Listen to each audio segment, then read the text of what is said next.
Ladies and gentlemen, good afternoon. Thank you for coming to the World Bank Group for this very, very special presentation today by our very wonderful National Geographic explorer, photographer, humanitarian par excellence, who has graced us with this visit today to speak to us about his work with the Iraqi Kurdish refugees and also beyond that in peace education. Thank you.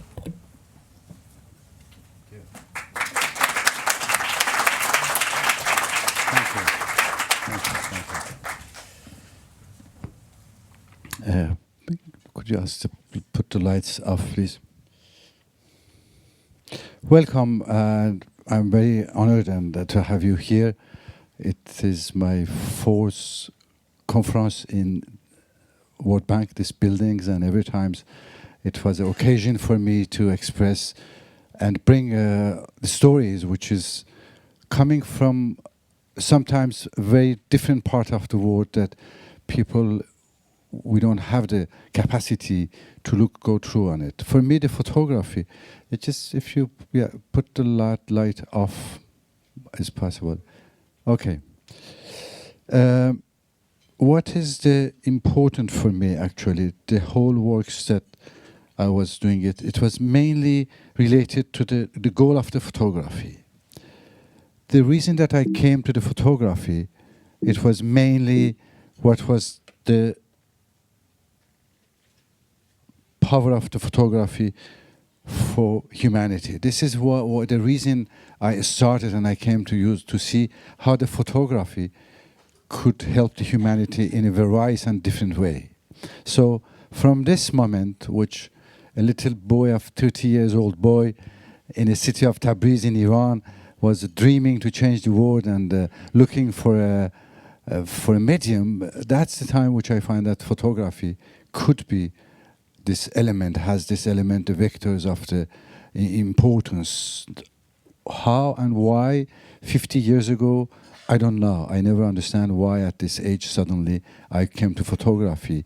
But what I have doing from this times, from this 50 years, even studying and became an architect, but photography was my passion.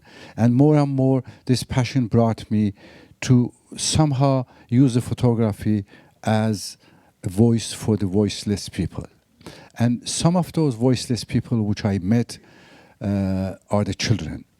The children which not only in our society I see, but most of my time is always done and always been in the war zones and the conflict zone. So passing almost 25 years in past 3 decades in the war zone and conflicts, so brought me to see a lot of stories of the humanities, but I always concentrated on the children and women that are the main victims of all wars and all conflict.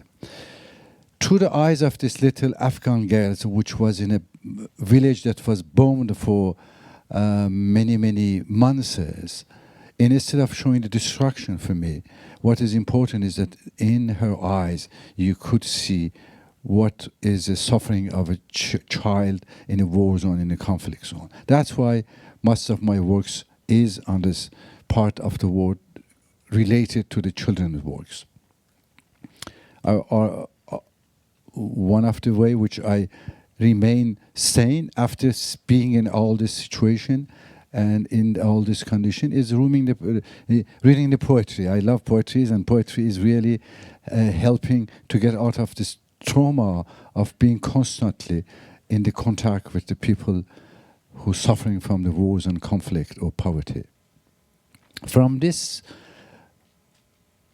dream of this little boy to bring the photography and use the photography to change the world, I came to work also for National Geographic. These are the covers of my works in National Geographic. The reason I wanted to show you, because you see that all the elements are humans on this. And that's what I do, that all my works is related to the human history and everything that humanity does. So for me, the wildlife is a different way. In a war zone that I discovered how the wilderness of this, our life and humanity is it. But also, I'm trying using many other media to convey these messages that is go through the photography and images going on. So all kind of the media and different countries of the world is part of it. Doing the book is another way of conveying these messages about what I see and what I'm witnessing on it. Or making the films with the National Geographic TV or other TVs. Those documentaries also are the way which bring all the messages of those people and to connect the humanity to each others. What is the next possibility for me beside the publishings and doing books? It's exhibition. I do a lot of art installation in the different part of the world, different cities. This is an example recently in the Paris, in the bank of the Seine River, in front of the Musée d'Orsay, that I had this exhibition 1,000 feet long. And I'm using it in many different cities and countries also. Again, to bring photography, that for me is the new language.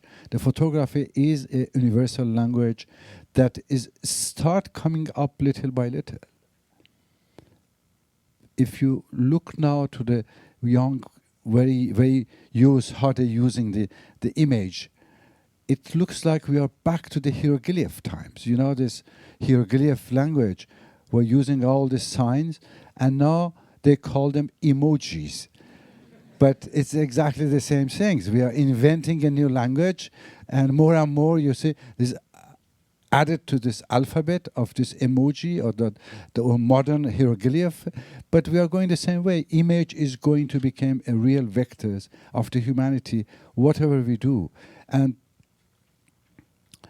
so going to these travels for almost 40 years, all over the world, this is one of the way which my photograph crossing a Kukcha River in the north of Afghanistan with my friend Sebastian Junger, the writer that is sitting there. And this was a documentary for National Geographic.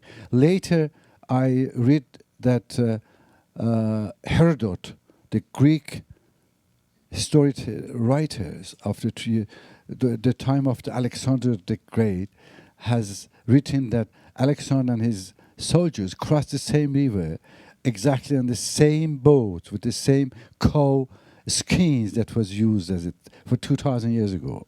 But when you're crossing those things, the first thing which I start also seeing were this flow of the refugees, millions of the refugees.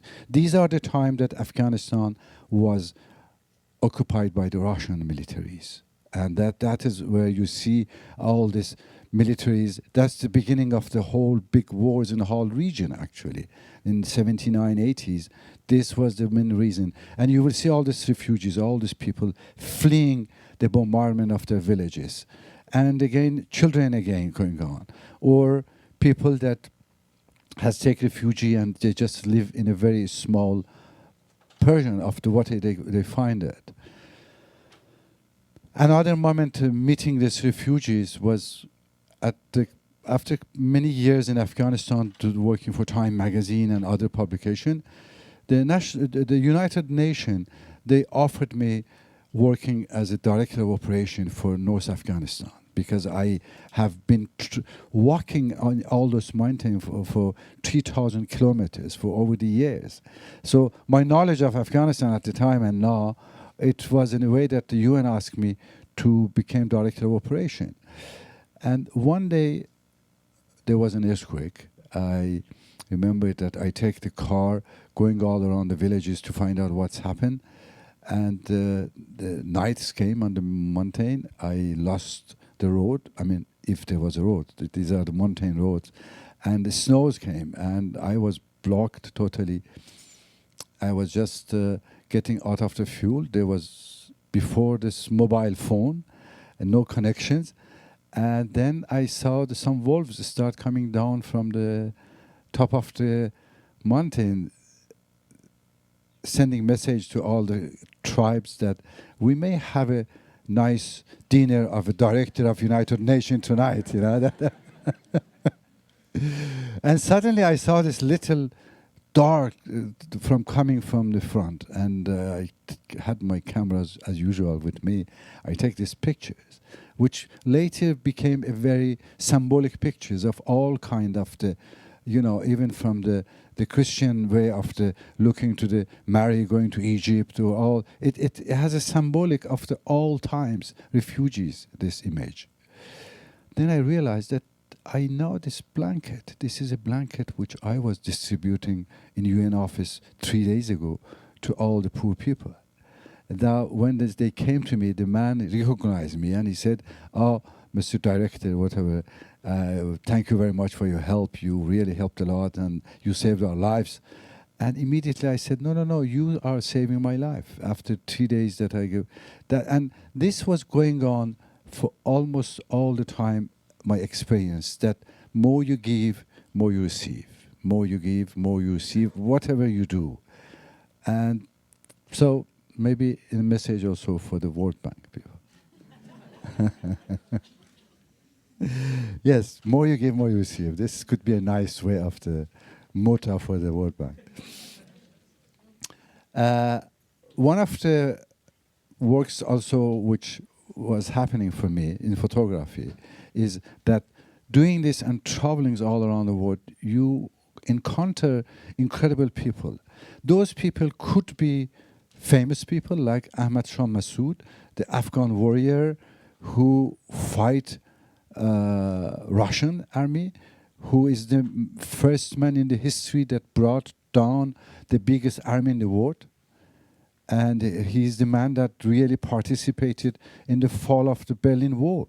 There's no doubt about it, that the Afghan, if they have not fighting this way and not putting down the Russian army, the Berlin Wall still will be there. So these are the things that you come meeting different personalities, photographing different scenes.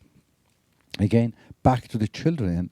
Then suddenly in a village, you see this little girl. You don't know if she's 5 years old or 50 years old. You see how the wars damage the whole life of a child. This is what's happening in the war. This is what's happening to the refugees. More I go and more I walk on these mountains, I see more of the refugees that in a desperate way. So obviously, you also see the poverty. I mean, for traveling in 115 countries over almost 40 years, it gives you the capacity, like getting the pulse of the humanity, what's happening in our wars. And this is one of the things that's happening, that we have billions of the people, that this is the only things that they have. This is the way that they are walking on the street. When we talk about poverty, poverty is a real and existing material in our planet. Or sometimes you met someone that you never thought about it, that could become important person for you, even by one word. That this is during the siege of the Sarajevo. The Sarajevo was sieged for many years, and everybody was moving there was shot dead by the snipers all around the city. Even the crazy photographers like us, when we were going out, we didn't really know that we were coming back or not. It was a really dangerous moment. And then you go out and you feel suddenly this little girl standing on the wall. You don't know why. And then after pictures, you ask her, "What are you doing here?"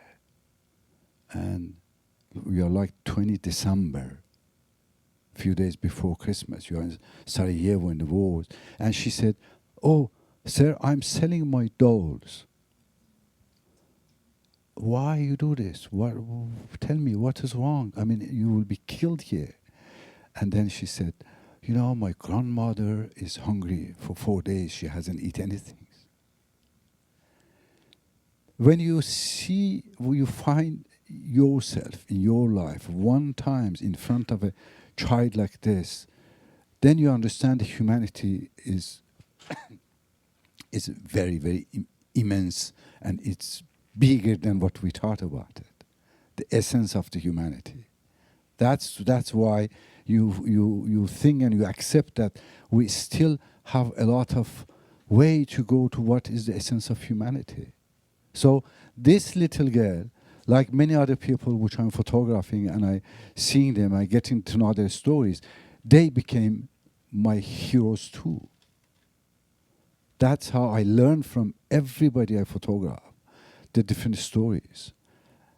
So my way of the photographing, working for the photography for humanity, or let's say how the photography could be used for the humanity, it brought me also for many years participating in a big international committee to ban the landmines. Landmines, which is used millions of millions in all the war zones, it's killing mainly the children.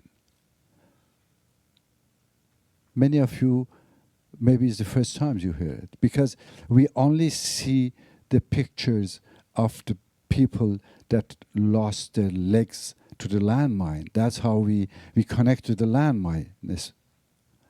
But we don't see the children, because the children are so small. And when the landmine exploded, it touched the vital part of their bodies and they are killed immediately. While the adults, they lose only one leg or two. So we see a lot of landmine. And this is a part of a thing which also I was trying to bring with the photography, how we could ban the landmines. Many, many countries, they signed this banning the use of the landmines, hopefully. There are a few of them left. One is the USA, which they haven't still signed this ban of the landmine because they use a lot and also it's a big business in a way. Another important things in our humanity, our time, is the famine. How we could accept being part of the citizen of this world in any way, any position that we have, and still see that we have people dying of hunger in our planet. But for me as a photographer, that I always use to work on a subject that I feel the people, it was very difficult to go and photograph someone dying from hunger. This was part of a photography and a film that I was doing for a French TV with a friend of mine, Frédéric Mitterrand, that was a filmmaker. And so before going there, I locked myself in my Paris apartment for 72 hours. I didn't eat anything. Because if you don't eat 72 hours anything, you start feeling really, really hunger. What is it? Then that was how, when I find myself in front of him or her, that was the whole dignity of the humanity in this person that was dying from hunger, was exactly like I was in front of the Rodin statue, the thinker that is asking question to us, to our community. How come that you can transfer 10,000 soldiers from one continent to other continent in 24 hours, from point A to point B,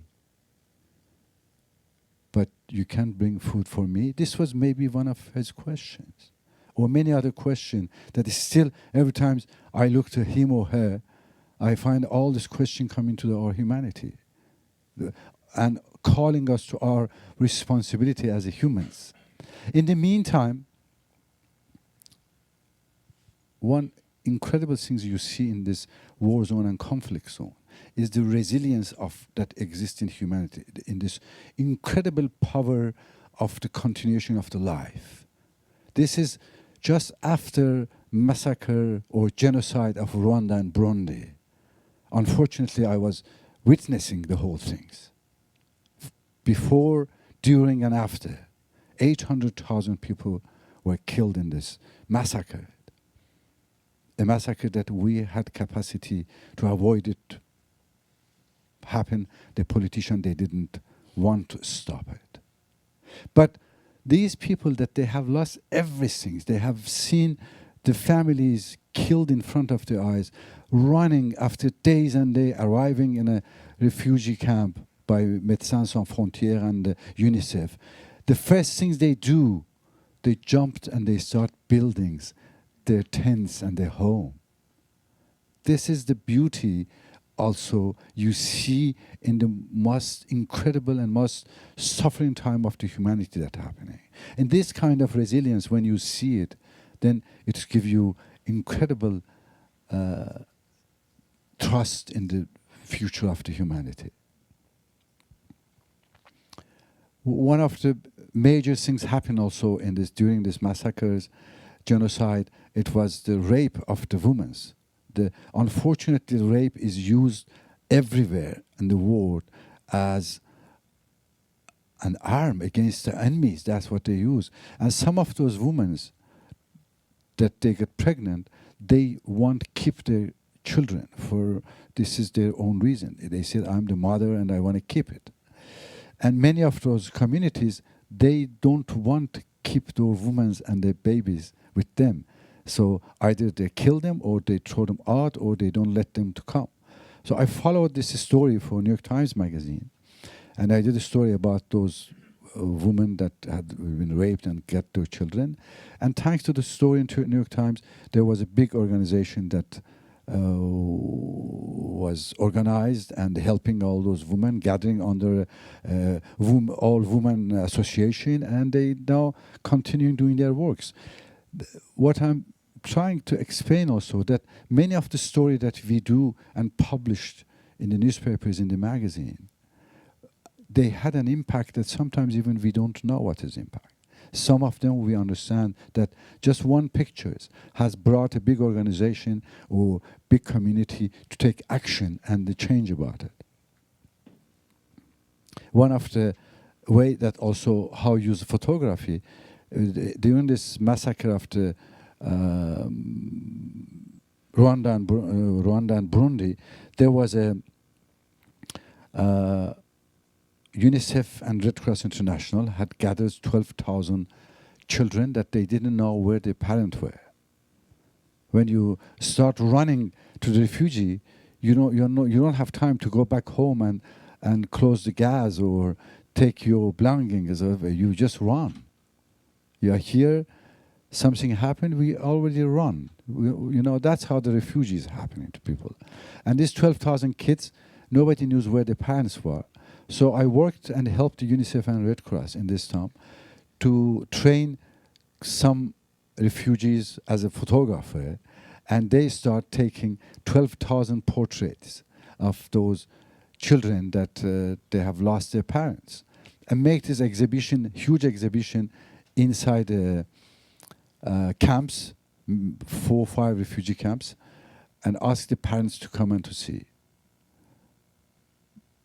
Again, using photography to solve a problem, social problem.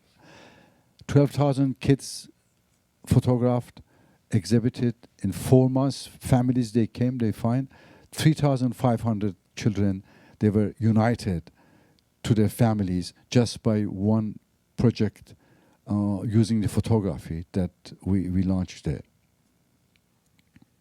This is one of the Paul and Simon, they were 2 twins that the grandmothers found them. But the funny thing was that grandmother didn't recognize them, their pictures. She recognized the pullover that she said that I have made for them. This is the grandmother that has made this for them when they were kids.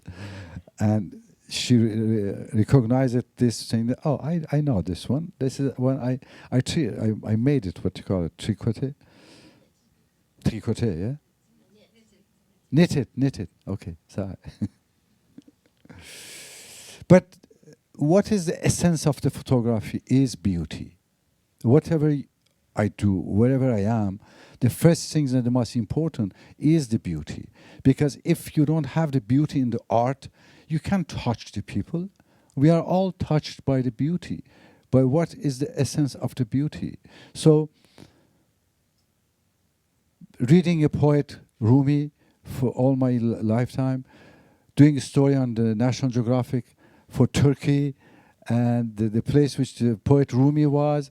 Finally, I was able to bring pictures of the whirling dervishes. That is the most beautiful, one of the most beautiful choreograph of the dance was going on for 700 years in the cover of National Geographic. 10 million magazine is printed and distributed. So this is another way of also conveying the message through the photographs.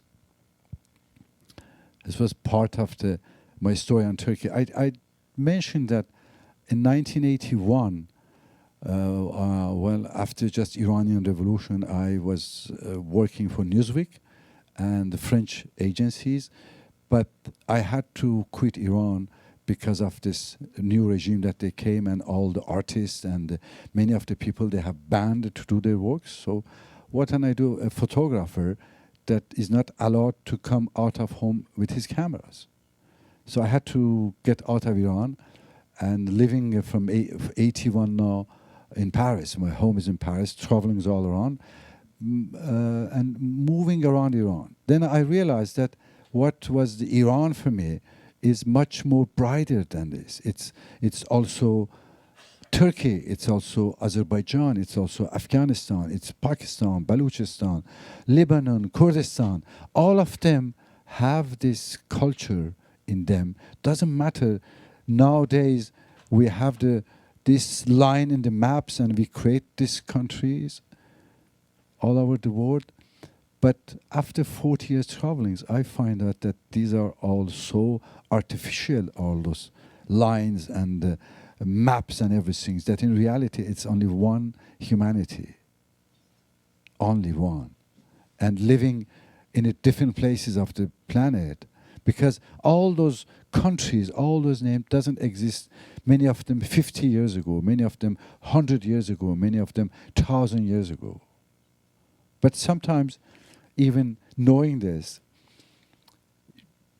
nostalgia bring you more close to where you were. So, doing this story on the Turkey, which has a border with Iran, this was like 12 years after I have left Iran. And I was going near the border, of Iranian border, for my National Geographic photography. And I get a taxi in the airport. And I told the guy that I will be here working for 4 days.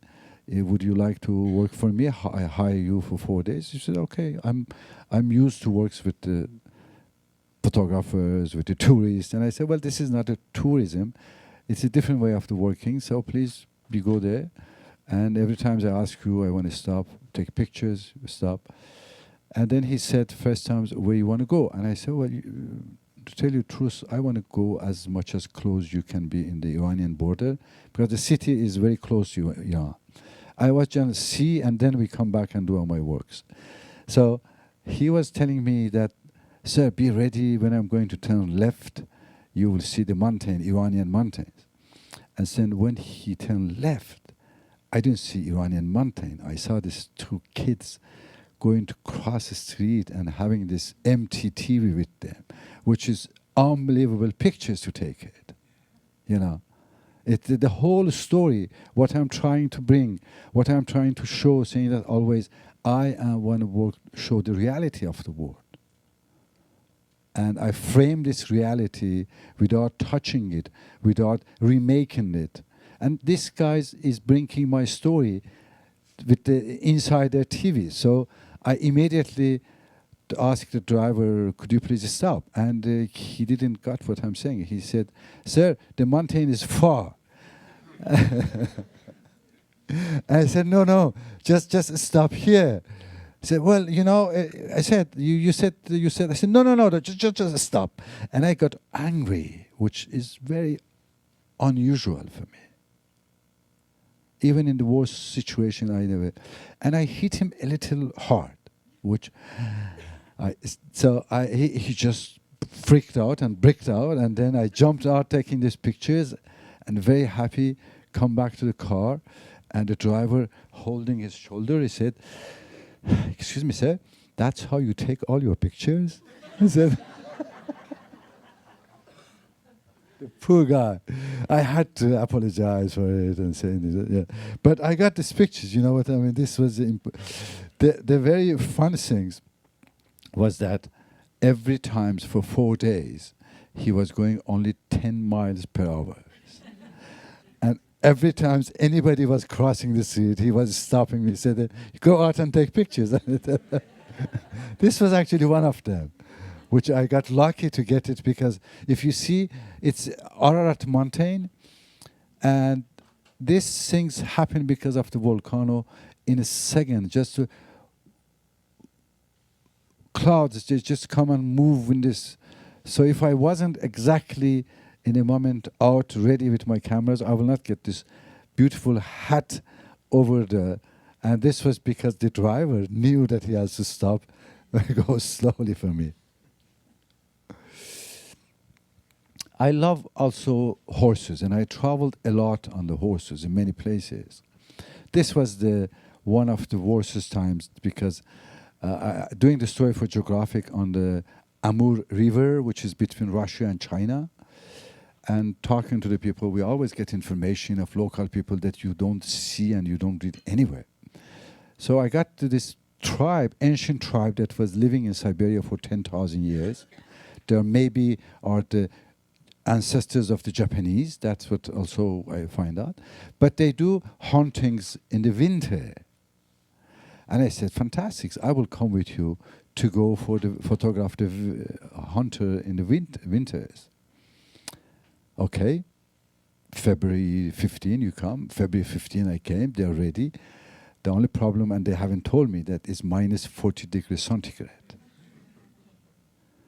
And I don't know, have you been in minus 40 degrees centigrade, 8 days and night, going out with these guys that they're going to hunt, and you start crying and you're tired and you don't know what to do, and your film is frozen and your batteries is up, and the guy is having fun. And I said, why you come in the winter? He said, because when everything is frozen, we put our ears on the glass and we know exactly how many animals, how far, and in which direction are. So, okay. But this was before the GPS and everything. That's how they were getting to know about it. Anyway, that's what's happened to you when you go on minus 40 degrees centigrade and want to take pictures. You know, they're almost frozen to the death. But portrait is one of the way which also I convey my messages. This was just January this month. I was here covering the elections a little, and the day of the investitures and all those things happening in the Washington. And I went to see the statue of Martin Luther King in those days. Just I wanted to know what the king thinking about what's happening in this country. It was raining. That's what the king was thinking. His statue, what's happening here. So I think that we got a lot of work to do. I mean, not only here, but in many of the world countries. Because if the nation's hero start crying, even the statues, it means there's something going wrong. Not only in the countries, but in what they believe is going wrong. Get behind the countries. Just think about our humanity's heroes, what they wanted for and what's happening where in the world. Portraits, the eyes are the windows to the soul. So this is what I'm trying to find out a moment that we can go through the eyes and mimic of the someone to understand who she is. This was the portrait of Benazir Bhutto in Pakistan.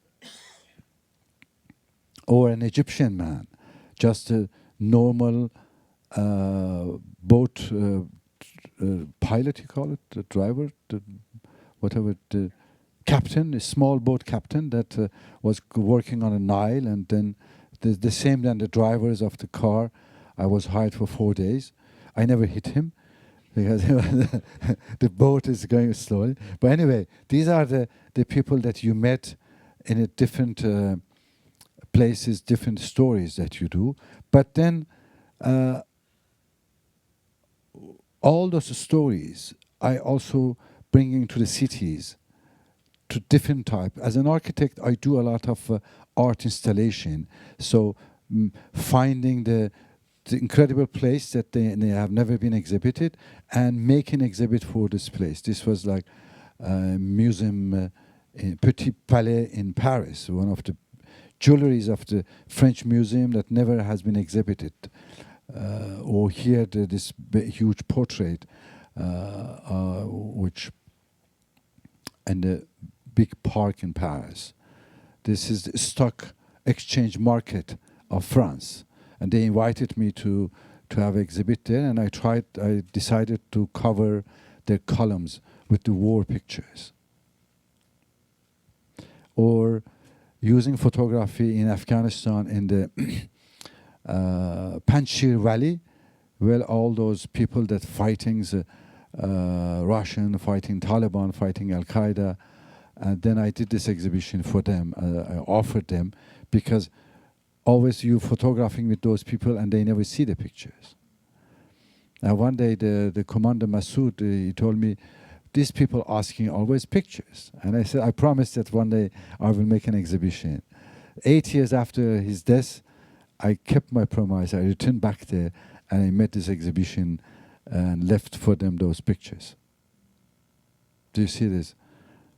People haven't never seen an exhibit or pictures in those places. Or using also photography as an art element.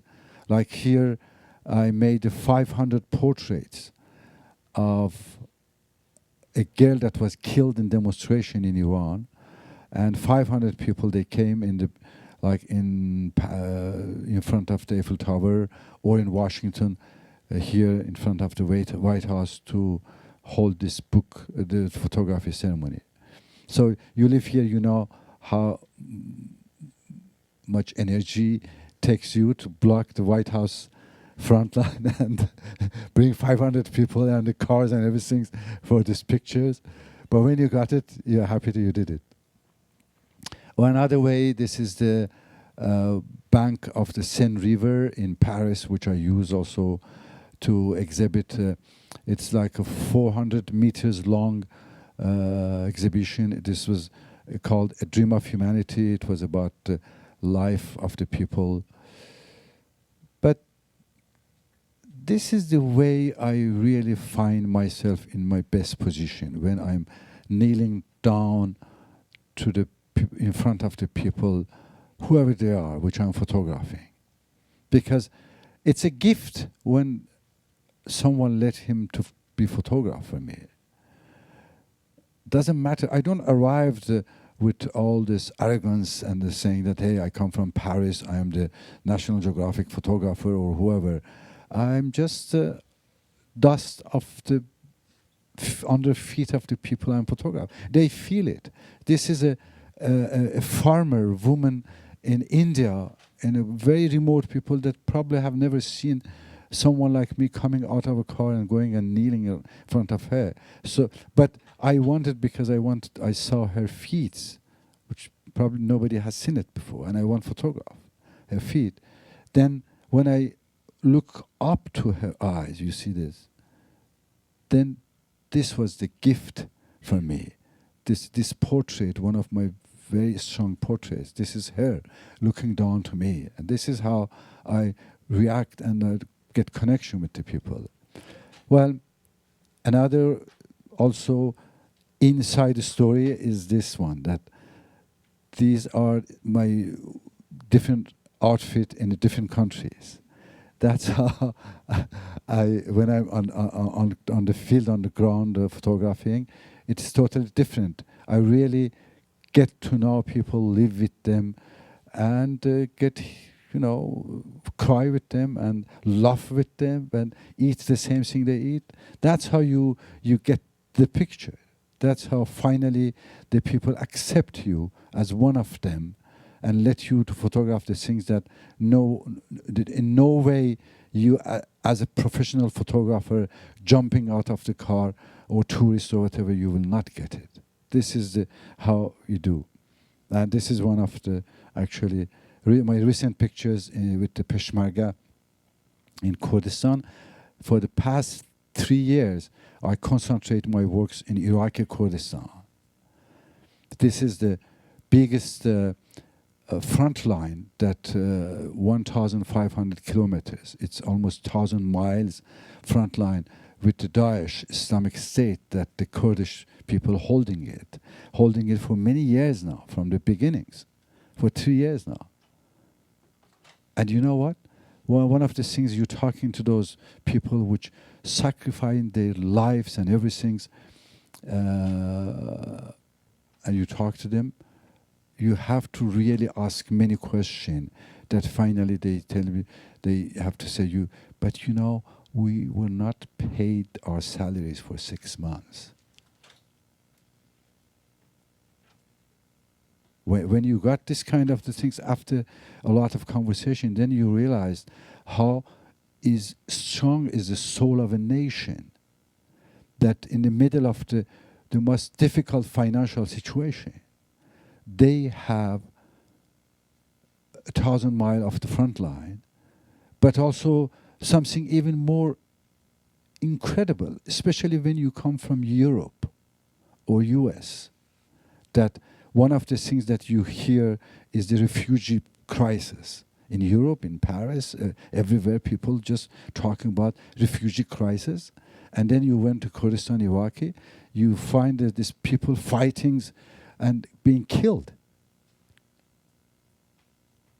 but holding the line, because otherwise the Daesh will be already past Turkey and will be in the door of the Europe, but they are the one that holding it. They didn't get salaries. And then you realize that, my goodness, there are only 4 million population, and they are hosting 2 million refugees. 4 million people hosting 2 million refugees and fighting on the other side. And they have a lot of financial problems, but they're holding. So this was some of the reason that brought me to work on my new project, which is called Kurdistan Renaissance, and to show to the world that, you know, forget about all the darkness that we hear about the Middle East and everything's coming. I find there is a nation that we ignore them, we don't know about them much, but they are in the middle of this Middle East. It's a scholar country. Their gender equality. You hear about those words in the Middle East place, gender equality. No difference between religion. Muslim, you are Sunni, you are Shia, you are Christian, you are Jewish, you are Hindu. Oh, welcome. This is your church, this is your mosque, this is your synagogue.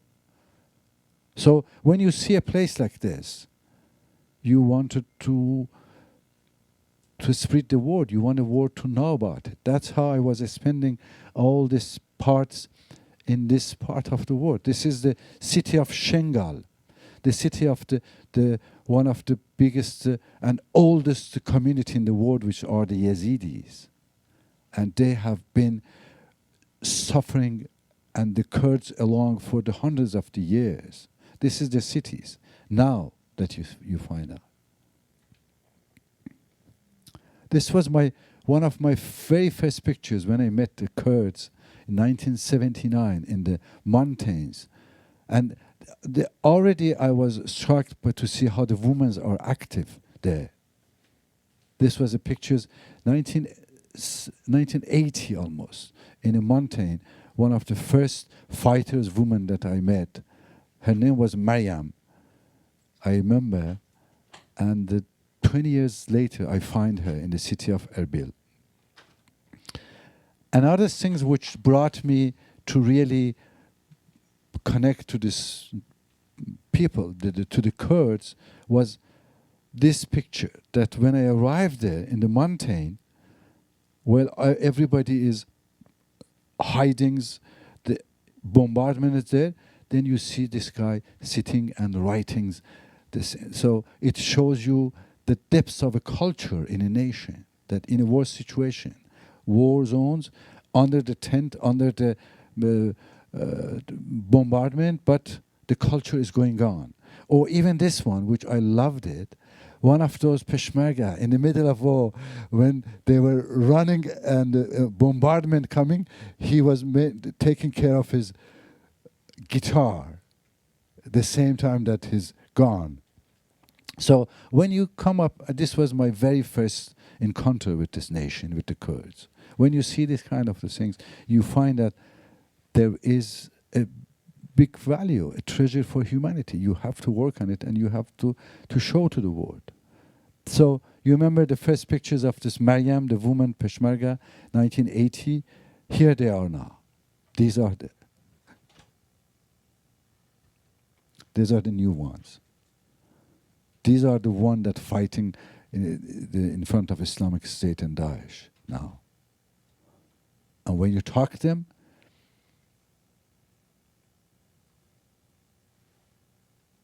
they say that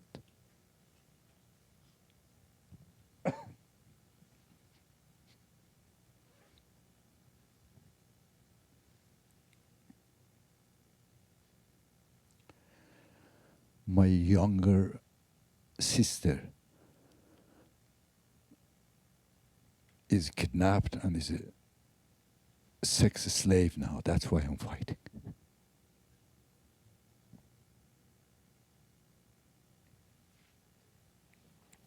So this is the resilience which you meet in different part of the world, and you get to know the story of those people and the suffering of them. Then you find, in the meantime, a peaceful nation. You go in a church. This is in a church in Erbil. You see the depths of the faith in them. Doesn't matter, or Christian or Muslims or whatever religion is it, or non-religion they are. But this is the strength of a nation.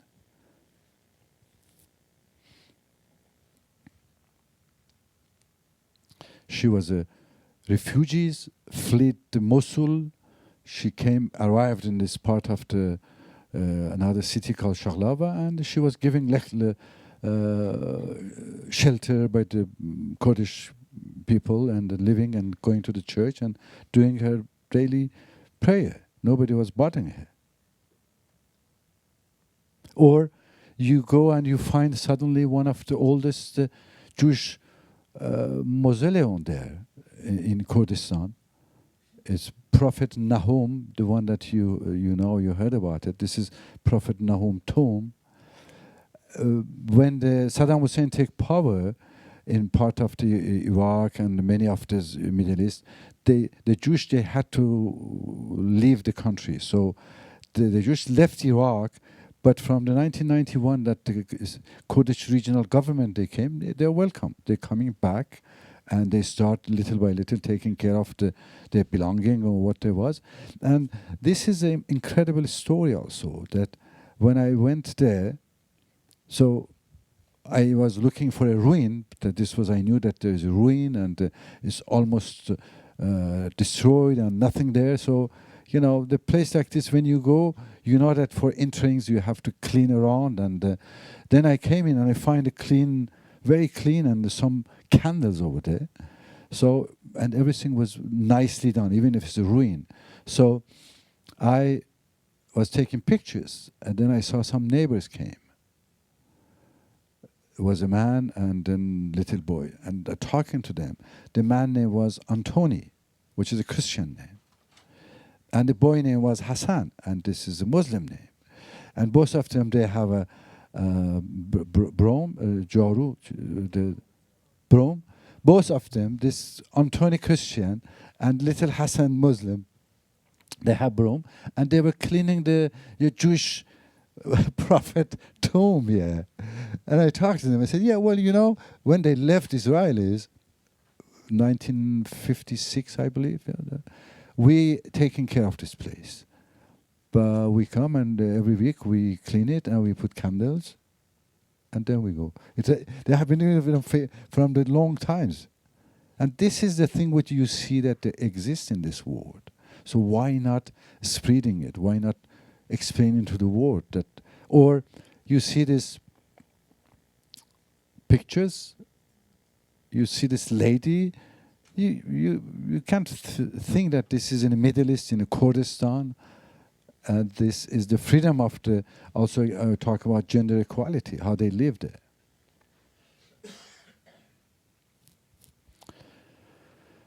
So, being witness, it's bring you like this little girl in Sarajevo, but also this boy in Afghanistan that I met one day in a village that was totally destroyed. And nothing was left in the village. And coming out, this little boy having the plant that we make on the schools. I'm sure that everybody has done this little seed in the school that we see how they come up. But we are in the middle of the totally destroyed village after bombardment. And this little boy coming and having this in the hands, I photograph and I ask him, what are you going to do with this? I always keep talking to him. I didn't waiting that he's going to answer me and becoming one of my masters of the thoughts.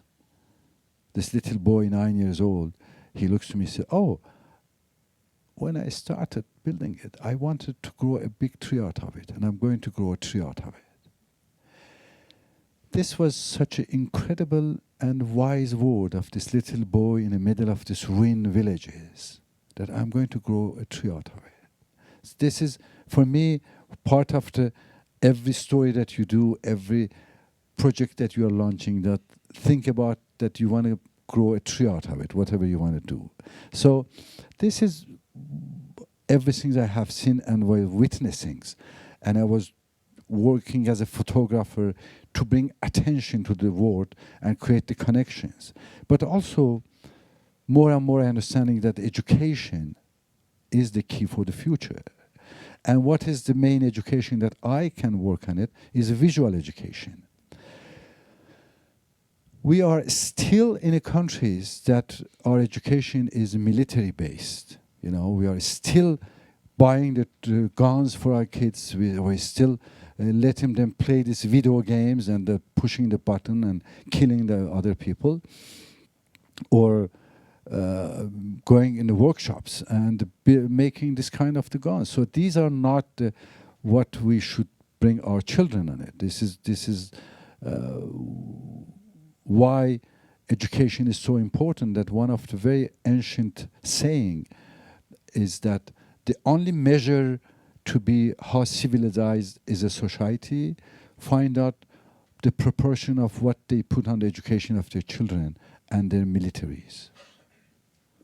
Education and who was the more civilized people. So one of the things that this little boy of the 13 years old that taking pictures started, you remember, from 1983 here, that he was becoming a professional photographer, he also start parallel, what call it, the trainings local, and giving them the tools of the photography and the videography and every media that is important. So from those trainings, which I continuously was doing, for me the question was, what can I do more?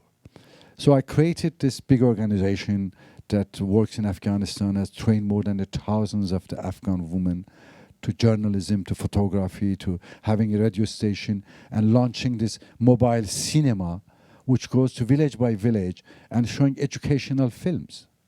Not the documentaries, not the fun, just the Hollywood films. It's the films which is done to train Afghan women in the villages about the child mortalities, about the health issues, about the important messaging that you have to go through them.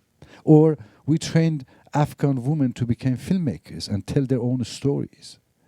Who is better than Afghan women to go and get the stories, oral stories of the other Afghan women. Or we create the first Afghan magazine for the women. This is the democracy is mainly related to the freedom of speech and media and freedom in the countries. So that was how I thought that as a photographer that has been witnessing the whole life of Afghans, what I can do more is creating or launching this magazine for the children in orphanage that distributed free. It's called Parvaz, which is meaning the flies. So, or training the first Afghan photojournalist, women's. Now you have director of Associated Press, photographer of United Nations, photographer of the government ministries are women's that we train them. This is another way for me of bringing pushing the seeds of the democracy, little by little, bringing women in the more decision makers parts, but also in media, in education, in culture. That's how little by little we could change mentalities. This one of our students got the Pulitzer Prize, an Afghan guy, the first photographer that we trained in 2012. He got the Pulitzer Prize.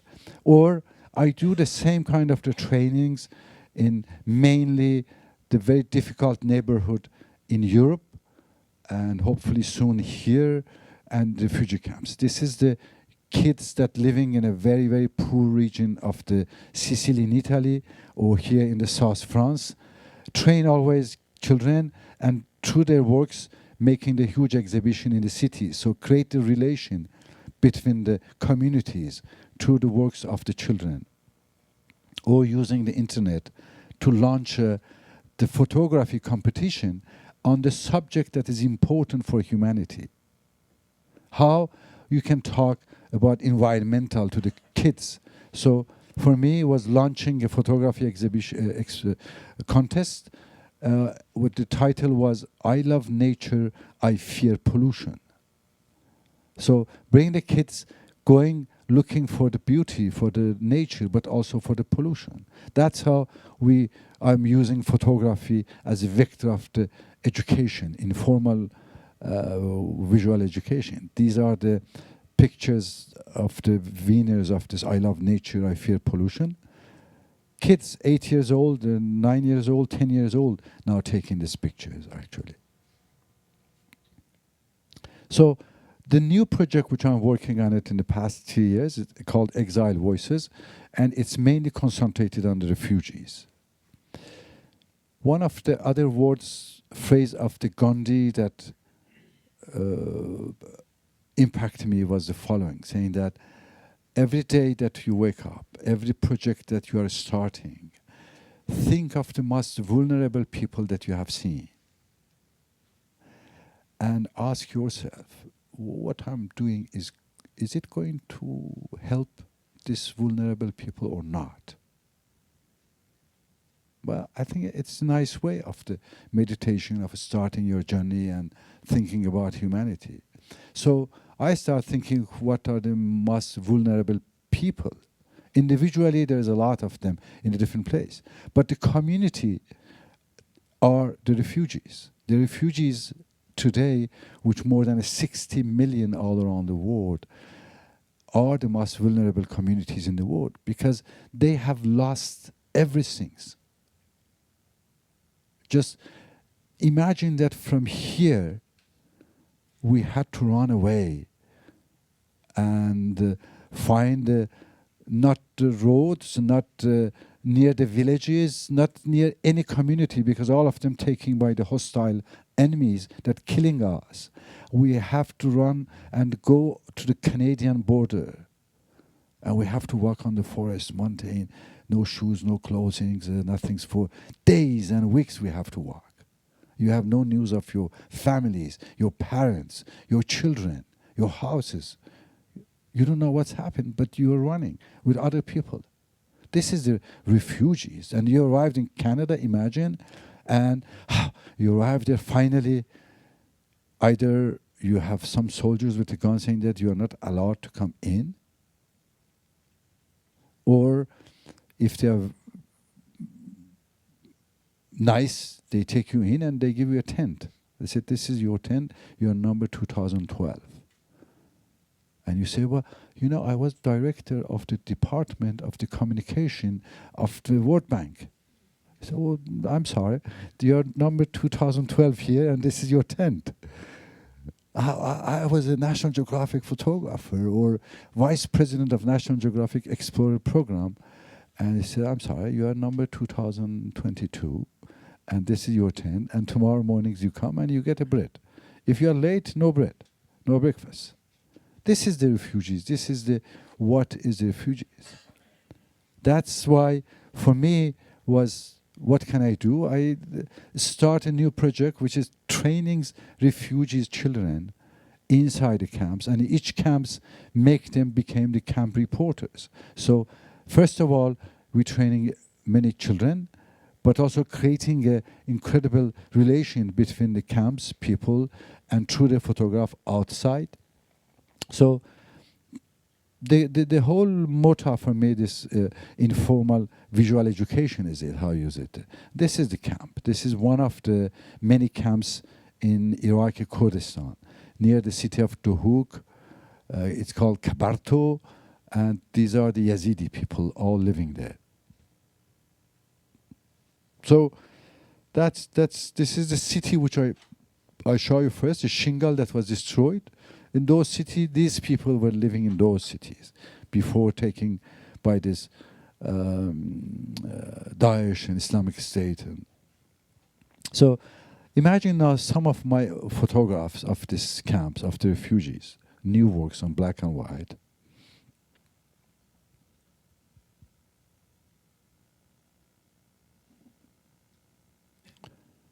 But then I start this project, Exile Voices, trainings these 20 kids, 11 to 15 years old, inside these camps. Near the Erbil, it's called Kavergosk. They are all from Syria. 13 million living in this, 13,000 living in the camps. And I brought cameras and I spend the time with them. I trained the local refugees as my assistant, which they are every day there. So I'm connecting them every day and giving them the stories, different subject photograph.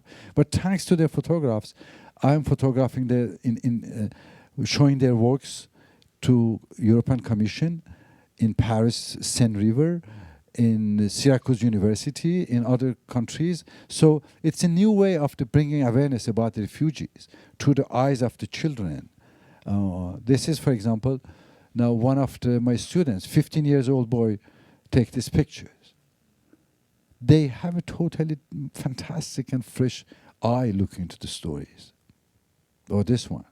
This was taken by a girl, Nora Dildar. She was 13 years old. Your style rubs off on them. Well, this is the teacher and but I love this one. This is whoever, no professional photographer would show such a pride and like a prince little boy as refugees. That's why I love this work, you see.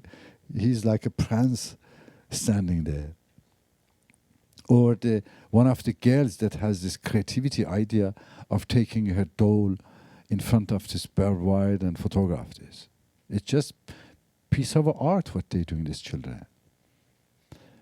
Or one of the, for example, subject that I gave to them was take your mirror and photograph everything inside the mirror.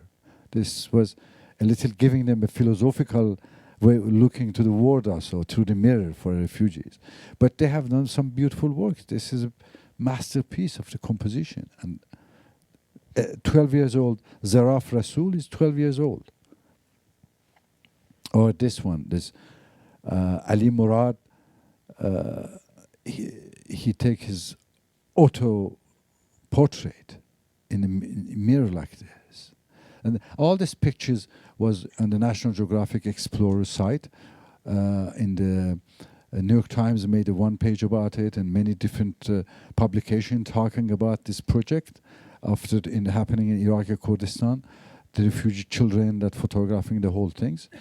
But between all this media that was interested in it, the most incredible was this one.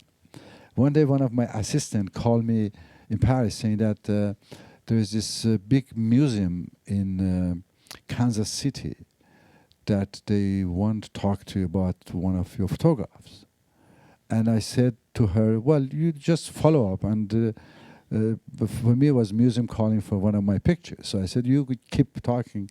And then I saw that she's a little shy. I said, well, they don't want your pictures. They want one of pictures of your students in the museum. And I was so happy. I said, what is it? And I said, well, it's really incredible story. The story is that this museum, they are making for the 2018 a huge exhibition and a book of 100 the most important autoportrait of all the times of all artists. 100 autoportrait all times all artists. It means that you have Picasso, Dali, Van Gogh, and Ali Murad is going to be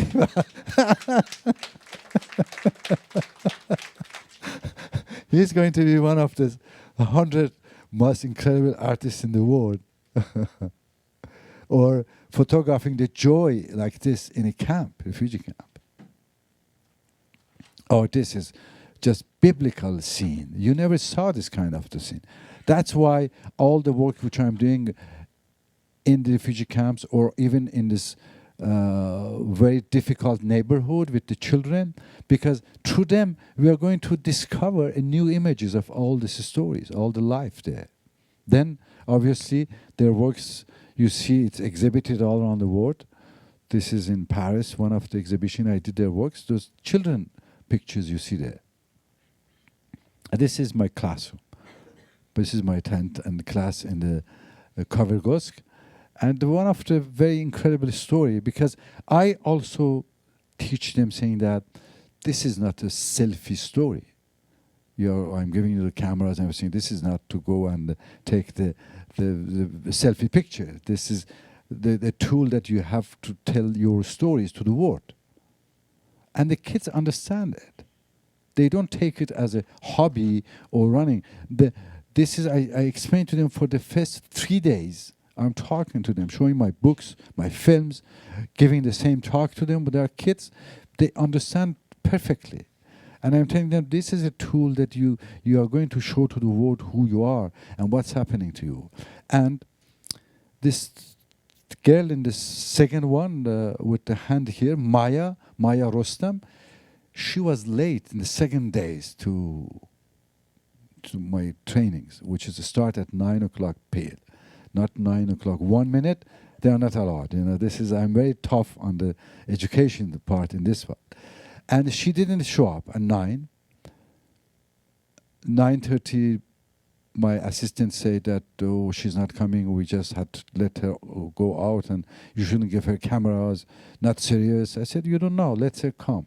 At 10 o'clock, she came, and I called her. I said, Maya, why you are late? She came in, and she showed me his camera, her pictures. I said, sir, I photograph why I'm late. Excuse me. The second days of your trainings, you're already getting your masters that 50 years I wasn't able to take pictures to show why I'm late here. And now she said, sir, this is the reason why I'm late.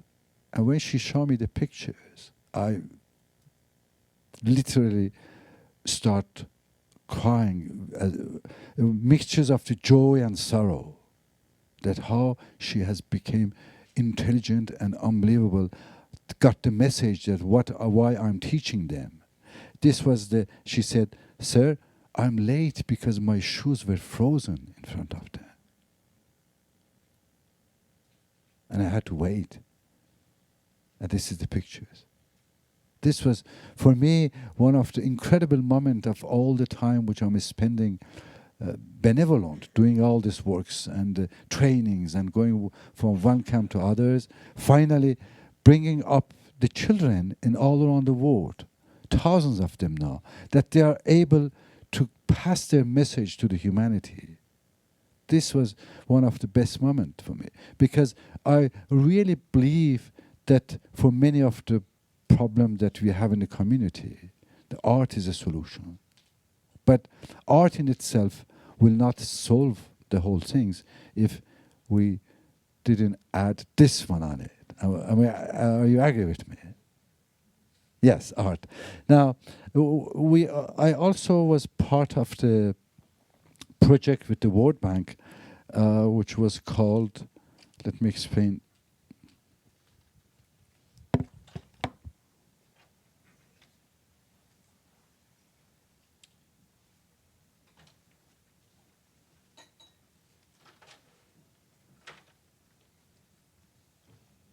I will not be able to show the pictures. I want to just tell about the project which I worked recently with the World Bank.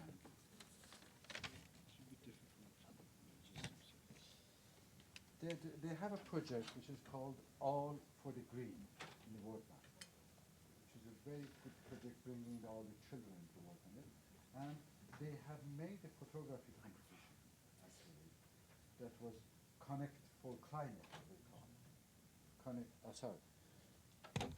Yes, sorry. That they have this project which was All for the Green, and they have this Connect for Climate project, which was bringing a lot of children together to think about the environment and everything. And a couple of months ago, they asked me if I would like to be jury of the photography contest for the project which was called the Connect for Climate. And I accepted. This was a very nice team. They have some of them, they are here. And recently the founder and director of this project, which is called Lucia Grena, young lady, a few days ago, she left us. She just went. And so all her team wanted and me to dedicate these gatherings for her name, that she also was part of the World Bank, and she really did a lot of works for the children and education, and I was pleased that for a couple of times being in contact with her, and this was a big loss for all the World Bank. So I would like to mention also her name and big pensée, big thought about her doing this. Anyway, thank you very much for your time and being here, and I hope that we will be able to bring more of this joy to the humanity by believing in the humanity. Thank you very much. I appreciate it.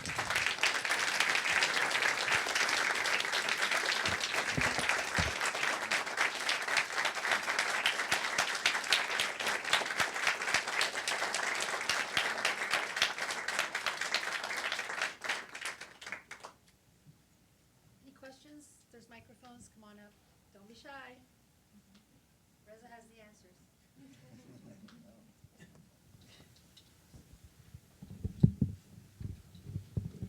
Hi, thank you so much. It was incredible.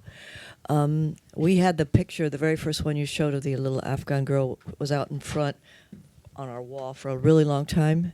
And my question simply concerns her. I always thought she must be trafficked because she had a makeup on and and she was so small, but also what is the significance of on her fingers, the blue ink? But also I happen to be a Buddhist and an SGI Buddhist, and when we're talking about world peace, we say that how we create world peace is through dialogue and through peace, culture, and education, and then of course the youth. So you're doing all of that, so I can only salute you, but thank you so much. Thank you very much. Thank you.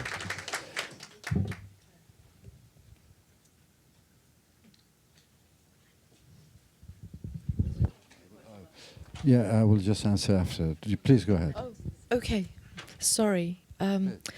So I'm Bayan. I'm from the Kurdistan Regional Government, and I want to thank you, Reza. Your pictures are harrowing, inspiring. They destroy our faith in humanity, and then you bring us back from the brink. You used a phrase about Kurdistan when you were showing the picture of the Peshmerga.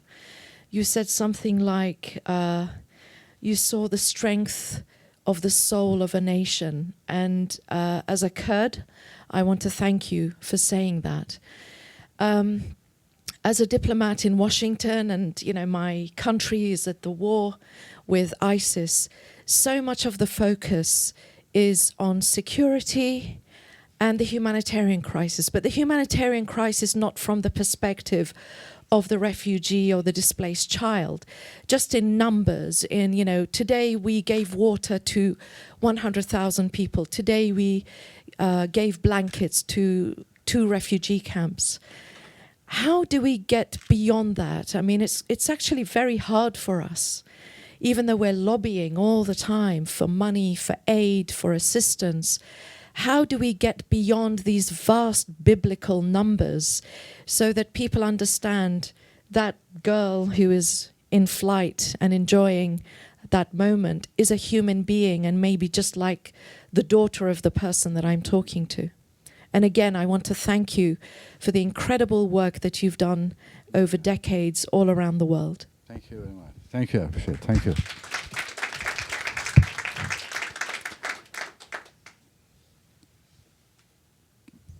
First, I would like to answer about this pictures of the little Afghan girls. What you see in her eyes, it is not the makeup. This is a traditional, old, than Pharaoh's times. We know from the time of the Pharaohs about it. It's called something that natural. It's called kohol. And usually it was used, and it still is used in those countries, against some microbe and the virus which goes to the eyes of the children and make this infection. So it's against infection that they use this from the time of the Pharaoh. But then they find out that it makes beautiful eyes. So we start making them artificially and selling this for the ladies to put this and making this with the chemical and everything, which has no meanings, just for beauty.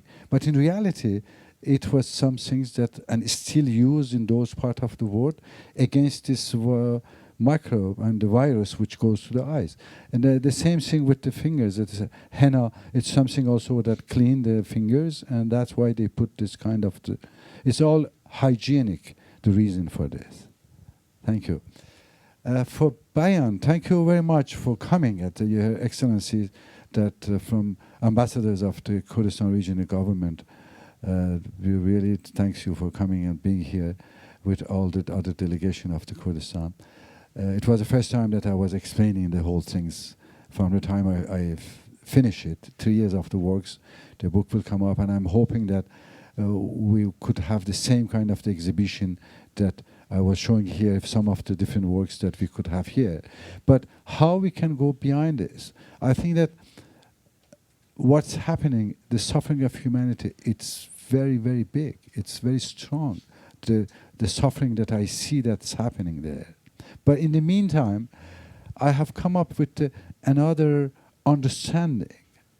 This understanding is what I have been through all these years meeting this situation.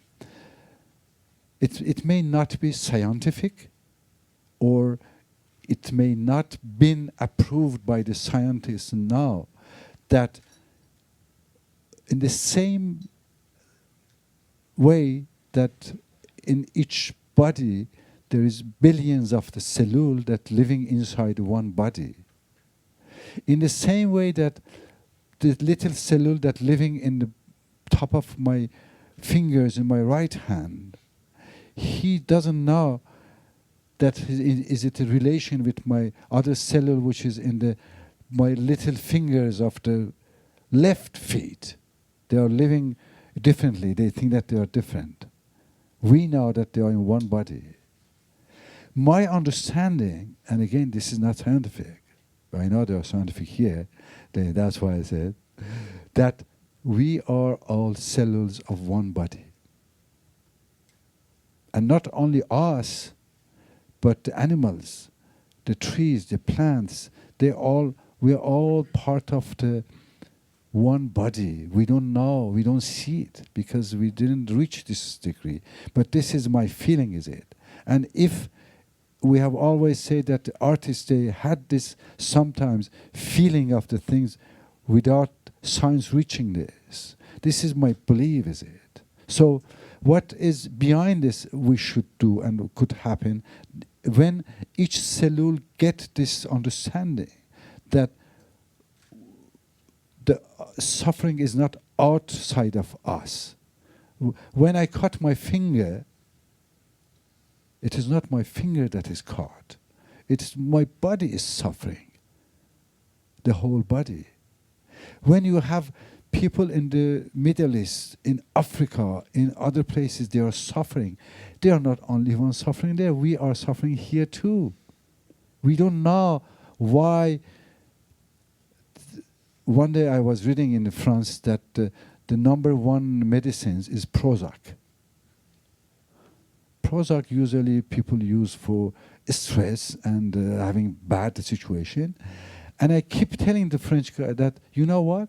You are living in a paradise, but you are always arrogant as someone that living in a enfer. Enfer is the hell.